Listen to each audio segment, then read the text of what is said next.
নমস্কার, সন্ধ্যে 7টায় আমি অয়ন। আবার আরজি করের যে ট্রমা কেয়ার সেন্টার, সেই ট্রমা কেয়ারের বিল্ডিংয়ের গ্রাউন্ড ফ্লোরে রোগীদের জন্য কোনো বাথরুম নেই। একজন সংকটজনক রোগীকে 100 মিটার হেঁটে 30টা সিঁড়ি ভেঙে যেতে হলো টয়লেটে, সেখানেই মৃত্যু।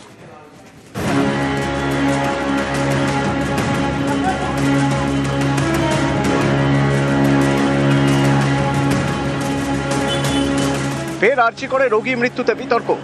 অভিযোগ, রবিবার রাতে 60 বছরের অসুস্থ শ্বাসকষ্টের রোগীকে ট্রমা কেয়ার সেন্টার থেকে 100 মিটার দূরে পে অ্যান্ড ইউজ টয়লেটে হেঁটে যেতে বলা হয়, কারণ ট্রমা কেয়ার সেন্টারে নাকি শুধু স্টাফদের জন্য টয়লেট আছে। পরিবারের দাবি, বৃদ্ধ প্রথমে ট্রমা কেয়ার সেন্টার থেকে 5টি সিঁড়ি নামেন, এরপর 25টি সিঁড়ি ভেঙে দোতলায় উঠে অসুস্থ হয়ে পড়েন, কিছুক্ষণ পর মারা যান। হাত দিয়ে দেখিয়ে দিল ওইদিকে বাথরুম, কমন বাথরুম, পাবলিকের বাথরুম। উঠেছে সিঁড়িতে, কষ্ট হয়েছে, একটু তো শ্বাসকষ্ট হচ্ছিল, ধকল নিতে পারিনি, হাঁটাটা বোধহয় বসতে গিয়ে বোধহয় কাত হয়ে, হাঁটতে তো হতো না, লিফটে চলে যেত। নিমতার বাসিন্দা বিশ্বজিৎ সামন্ত, বয়স 60, রবিবার রাতে অসুস্থ হয়ে পড়েন। পরিবারের দাবি, হঠাৎই শ্বাসকষ্ট ও বুকে ব্যথা শুরু হয়। নিয়ে যাওয়া হয় আরজিকর হাসপাতালে। সেখানকার ট্রমা কেয়ার সেন্টারের গ্রাউন্ড ফ্লোরে এমার্জেন্সি বিভাগ। পরিবারের দাবি, বৃদ্ধকে রাখা হয় অক্সিজেন সাপোর্টে। বৃদ্ধ টয়লেটে যেতে চান। অভিযোগ, হাসপাতাল থেকে বলা হয় ওই ফ্লোরে শুধু স্টাফ টয়লেট আছে, তাই ট্রমা কেয়ার সেন্টারের পাশে পে অ্যান্ড ইউজ টয়লেটে যেতে হবে।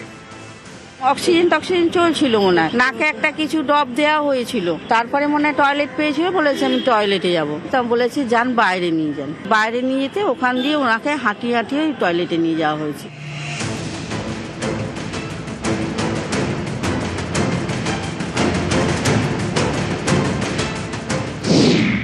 পরিবারের দাবি, ট্রমা কেয়ার সেন্টার থেকে নামতে 5টা সিঁড়ি ভাঙতে হয়, তারপর 100 মিটার হেঁটে সুলভ টয়লেট, সেখানে দোতলায় উঠতে 25টি সিঁড়ি ভাঙতে হয়। এতে বৃদ্ধ আরো অসুস্থ হয়ে লুটিয়ে পড়েন। কোনো মতে তাকে ফের নিয়ে আসা হয় ট্রমা কেয়ার সেন্টারে। ডাক্তাররা জানান মারা গিয়েছেন। আপনাকে দেখানোর চেষ্টা করবো যে কতটা ডিস্টেন্স, প্রায় ট্রমা কেয়ার সেন্টার থেকে 100 মিটারের কাছাকাছি এই পে অ্যান্ড ইউজ টয়লেট, এবং এখানেই ট্রমা কেয়ারের গ্রাউন্ড ফ্লোরে যারা আসেন তাদেরকে আসতে হয়।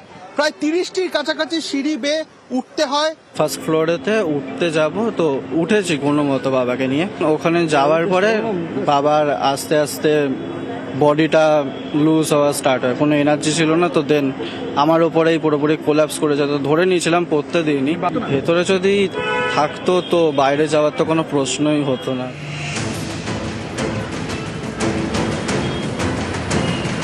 পঁচিশটা সিঁড়ি ভেঙে তবে টয়লেট। সুস্থ মানুষ অসুস্থ হয়ে পড়বেন, আর অসুস্থ বৃদ্ধ মারাই গেলেন। এতে ক্ষোভে ফেটে পড়েছে তার পরিবার। তাদের প্রশ্ন, কেন অসুস্থ রোগীকে অক্সিজেন সাপোর্ট খুলে বাইরের টয়লেটে পাঠানো হলো? কেন ট্রমা কেয়ার সেন্টারের স্টাফদের টয়লেট ব্যবহার করতে দেওয়া হলো না? সেটা করতে দিলে হয়তো এরকম পরিণতি হতো না। কেন বাইরে সুলভ টয়লেটে যাওয়ার জন্য রোগীকে একটা স্ট্রেচার দেওয়া হলো না?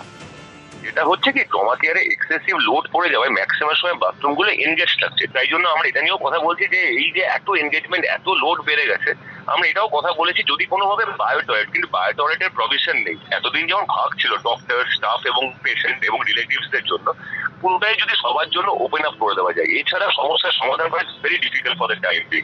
সকালবেলা 7টার সময় সবারই সমস্যা তৈরি, কেউ এই বিল্ডিং এ, কেউ উপরে, কেউ নিচে, এইভাবেই চলে। রোগীদের জন্য কোনো এক্সক্লুসিভলি কিছু নেই। কখনো কখনো ওই যে পে অ্যান্ড ইউজ টয়লেট এইভাবেই যাচ্ছে।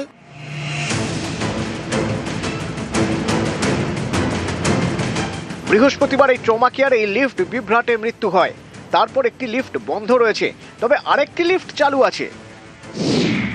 পরিবারের দাবি, ট্রমা কেয়ারের দোতলা থেকে 8 তলায় রোগীদের জন্য টয়লেট আছে, কিন্তু একটি লিফট যে চালু আছে সেটা তাদের জানানোই হয়নি। লিফটে চেপে উপরের টয়লেটে গেলেও হয়তো এরকম মর্মান্তিক পরিণতি হতো না। লিফট থাকলে হয়তো এটাও হতো না, লিফটে করে চলে যেতাম। এইখান থেকে অতটা হাঁটিয়ে নেওয়া তো অনেকটাই দূরত্বর ব্যাপার, কম নয়। লিফট তো জানি এখানে একটা দুর্ঘটনা ঘটেছে 2-3 দিন আগে। ডাক্তারবাবু যদি নিজে বলতেন যে লিফট চালু হয়ে তোমরা উপরে নিয়ে যাও, তাহলে সেখানে নিয়ে যেতাম। Liftman is provided by the another agency. কালকে ইআরএস কে পরিষ্কার বলে দেওয়া হয়েছে, যেসব লিফটে লিফটম্যান থাকবে না, সেই লিফট গুলো কাউকে যেন ইউজ করতে না দেন। নিউজ 18 বাংলা। দুদিন আগে লিফটে আটকে একজনের মৃত্যু, ছেলেকে চিকিৎসা করাতে এসে, আর আজকে আরেকজনের মৃত্যু টয়লেটে গিয়ে। এই নিয়ে ভোটের আবহে রাজনীতি তুঙ্গে।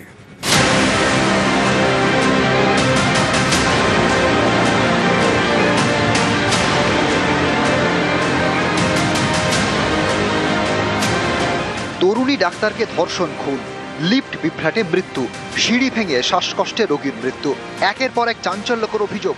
ঘটনাস্থল একটাই, আরজিকর। সমস্ত স্বাস্থ্য ব্যবস্থাটাই ভেঙে পড়েছে। জলে স্থলে অন্তরিক্ষে সর্বত্রই জায়গা ধ্বংস করেছে তৃণমূল। যতক্ষণ ক্ষমতায় থাকবে পশ্চিমবঙ্গে এর বাইরে কোনো আইন আইনের পথে চলবে। প্রথম থেকেই আরজিকর নিয়ে একটা মিসকনসেপ্ট। আমরা রাজ্য সরকার নিরপেক্ষভাবে যে কেউ দোষী হোক তার শাস্তির দাবি। আরজিকরের ট্রমা কেয়ার সেন্টার, এখানকার গ্রাউন্ড ফ্লোরে শুধু স্টাফ টয়লেট, রোগীদের তা ব্যবহার করতে দেওয়া হয় না। তাই রবিবার গভীর রাতে অসুস্থ বৃদ্ধকে হেঁটে যেতে হয় বে টয়লেটে। অভিযোগ, শ্বাসকষ্টে রোগীকে ভাঙতে হয় 30টি সিঁড়ি। এর জেরে আরও অসুস্থ হয়ে তিনি মারাই যান। স্বাস্থ্য নেই, স্বাস্থ্য ব্যবস্থাও নেই। মানুষকে ফোর্স করা হচ্ছে যাতে কিনা বেসরকারি স্বাস্থ্য কেন্দ্রের মানুষ বেশি করে যান। যেরকম ভাবে এই ঘটনা ঘটলো, তখন এই তৃণমূল সরকারের সদিচ্ছা এবং মানে কাজ করার ক্ষমতা নিয়ে প্রশ্নচিহ্ন থাকে। অবশ্যই ধিক্কার এবং ঘৃণা থাকবে। স্থানীয় বিধায়ক তথা আরজিকর রোগী কল্যাণ সমিতির সদস্য অতীন ঘোষ, তিনি দায় চাপিয়েছেন ডাক্তার নার্সদের ঘাড়ে। প্রশাসন যদি এত নির্বিকার থাকে তাহলে তো মানুষ এই সুবিধাগুলো পাবে না। ওই টয়লেটটা যদি কোনো কারণে সংস্কারের জন্য বন্ধ থাকে, তাহলে ডাক্তারের উচিত ছিল তাদের জন্য যে দুটো টয়লেট ছিল সেই টয়লেটটা তাকে ব্যবহার করতে দেওয়া। ট্রমা কেয়ারের সেন্টার থেকে বেরোতে দেওয়া উচিত হয়নি। এটা ডাক্তারের মারাত্মক ফল্ট, ওই সাব নার্স যারা ছিলেন তাদের মারাত্মক ফল্ট, এটাকে মানতেই হবে। আরজিকর ইনসিডেন্টের সময় এমার্জেন্সিটা তো ভাঙা হয়, সেটা সিবিআই বেশ কিছুদিন সিল করে রাখে। ডাবল পেশেন্ট হয়ে যাওয়ার ফলে ওদের একটা বিরাট চাপ আছে এবং সেই চাপের জন্য কিছু চরম অব্যবস্থা দেখা যাচ্ছে। আমি পরামর্শ দিয়েছি কনসার্ন রেসপন্সিবল যারা, তাদের এগেইনস্টে যেন একটা ইনকোয়ারি কমিটি করে অ্যাকশন নেওয়া হয়। সম্পূর্ণ প্রশাসনিক ব্যর্থতা, এটা দায়ে তো প্রশাসন অস্বীকার করতে পারে না। 2024-এর 9 অগস্ট এই আরজিকরে তরুণী চিকিৎসককে ধর্ষণ এবং খুনের অভিযোগ ওঠে। এ নিয়ে তোলপাড় হয়ে যায়।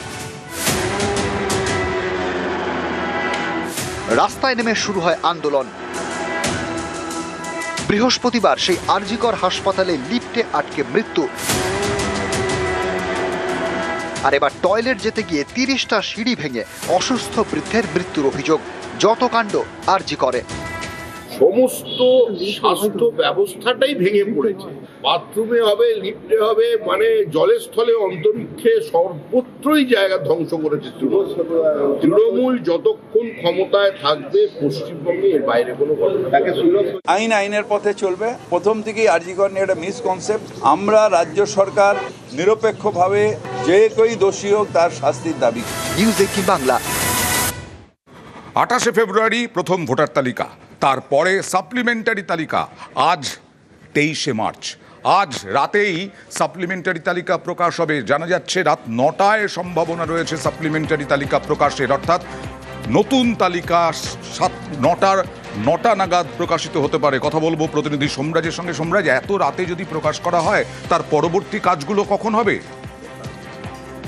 দেখো, যেটা নির্বাচন কমিশন সূত্রে জানা যাচ্ছে যে রাত 9টা নাগাদ সাপ্লিমেন্টারি তালিকা প্রথম দফায় প্রকাশ করা হবে, এবং যে 9টা নাগাদ যে তালিকা প্রকাশ করা হবে সেখানে অ্যাডিশন ডিলিশন দুটি ক্যাটাগরি থাকবে, তেমনটাই কমিশন সূত্রে জানা যাচ্ছে। এবং 9টা নাগাদ যে তালিকা প্রকাশ করা হবে সেখানে বিস্তারিত তথ্য উল্লেখ করা থাকবে কমিশনের তরফে। ইতিমধ্যেই যাবতীয় প্রস্তুতি নেওয়া হয়েছে। হাইকোর্টের তরফে সই করা তালিকা নির্বাচন কমিশনের কাছে এসে পৌঁছে গেছে। 9টার মধ্যেই এই তালিকা নির্বাচন কমিশনের তরফে প্রকাশ করা হবে, তেমনটাই কমিশন সূত্রে জানা যাচ্ছে। এই যে বুথে বুথে তালিকা টাঙানো, এইগুলোই বা কখন হবে? দেখো, বুথে বুথে তালিকা টাঙানো হবে তখনই যখন জেলা শাসকদের তরফে তালিকা প্রকাশ করা বা জেলা শাসকদের তালিকা পাঠানো হবে। সেক্ষেত্রে কমিশন সূত্রে জানা যাচ্ছে জেলা শাসকদের কাছে যখন তালিকা পাঠিয়ে দেওয়া হবে তারপরেই কমিশনের তরফে তারপরেই জেলায় জেলায় জেলা শাসকরা বুথে বুথে তালিকা টাঙিয়ে দেবে। তার মানে তো আজকে কোনো সম্ভাবনাই নেই। দেখো, আজ সে অর্থে সম্ভাবনা নেই। সেক্ষেত্রে মনে করা হচ্ছে আগামীকাল সকালের পর থেকে বুথে বুথে তালিকা টাঙানোর প্রক্রিয়া শুরু করা হবে। বেশ। আর এরপরে যাদের নাম বিচারাধীন থাকবে বা ডিলিটেড থাকবে, তাদের নাম নিয়ে আবার ট্রাইব্যুনাল গঠনের জন্য অফিস খুঁজতে বলল। ট্রাইব্যুনালের জন্য অফিস খুঁজতে বলল সিইও অফিস। মুখ্য সচিবকে চিঠি রাজ্যের। জেলাভিত্তিক অফিস খোঁজার নির্দেশ কমিশনের। 19 অবসরপ্রাপ্ত বিচারপতির নেতৃত্বে ইতিমধ্যেই ট্রাইব্যুনাল গঠিত হয়েছে। ভোটার লিস্ট থেকে নাম বাদ গেলেও আবেদন করা যাবে এই ট্রাইব্যুনালে। যাতায়াতের সুবিধে হবে এমন জায়গায় অফিস খোঁজার নির্দেশ, কারণ না হলে তো বহু দূর দূর যেতে হবে মানুষকে, আবার হয়রানির অভিযোগ উঠবে। কর্মী খুঁজতেও নির্দেশ মুখ্য নির্বাচনী আধিকারিকের। এসআইআর নিয়ে মমতা বন্দ্যোপাধ্যায়ের মামলায় এই ট্রাইব্যুনাল গঠনের নির্দেশ দেয় সর্বোচ্চ আদালত।